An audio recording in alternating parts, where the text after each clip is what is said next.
All right, hello again. Today I'm installing a Intellitronix water temperature gauge on my '69 Camaro. I wanted to put it on the pillar because I have the cluster down in the console area, so I like the originality look of that. So I wanted to leave that alone for now anyway. And I'm going to move the wire over from the temperature gauge to this wire, so that way I don't have to run a new wire through the firewall for the power, the accessory power. So I will get to that later. But anyway, for now, this is the pillar gauge holder. They don't actually make one for a '69 Camaro. Couldn't find one anyway. So I read somewhere online that somebody said that a Ford, I know, hate to say it, but it's true, a Ford pillar mount works on a Camaro. So I thought I'll give it a shot, you know, for 20 bucks, 25 bucks or so. Give it a try. It actually mounts up really well, so I'll show you that later as well. But anyway, so the first thing you want to do is get underneath the car. So like I said, the first thing I did was get underneath the car and right there drain the radiator, all the coolant out. Then, come on back here if I got any light. And there's the plug in the block. Sorry about the bad lighting.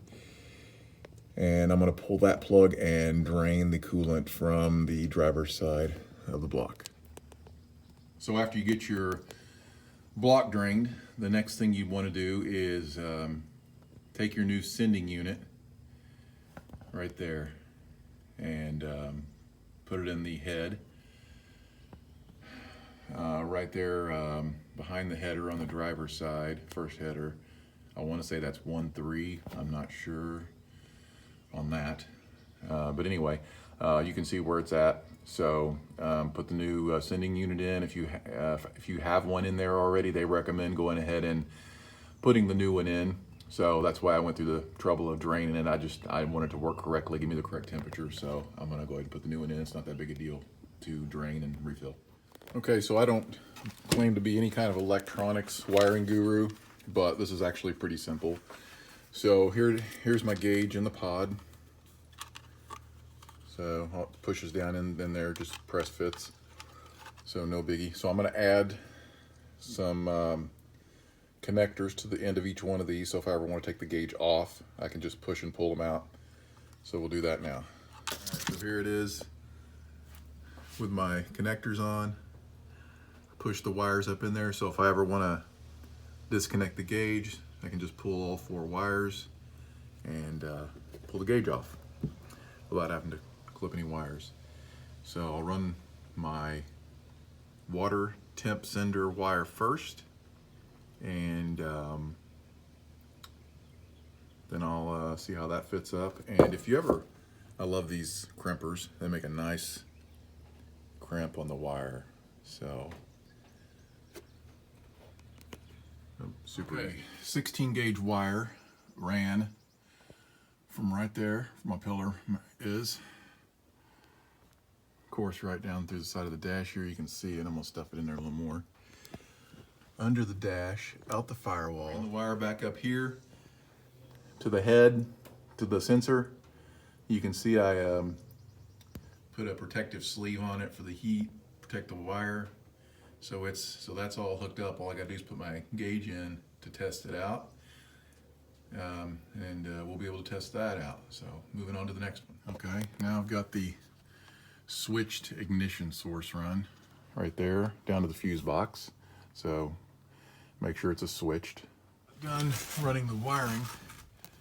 We got purple right there, which I've got run to my park light. I'll show you here in a minute. That's supposed to dim the gauge at 50% when the lights are on, so it knows it's night.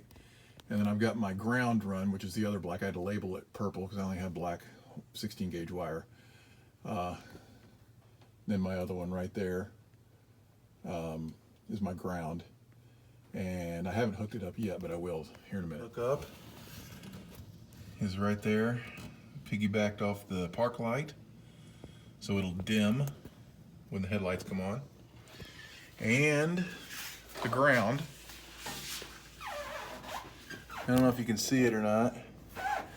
It's right back down there behind my plug wires. Can't really see it. Anyway, it's got the ground wire there coming off the engine back there on the firewall.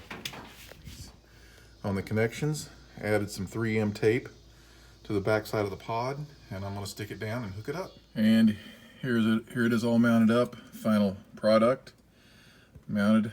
I think it looks pretty decent for a Ford gauge on a Chevy pillar. So let's turn it on here.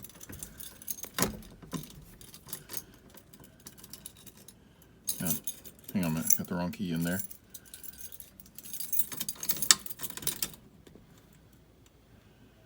There we go.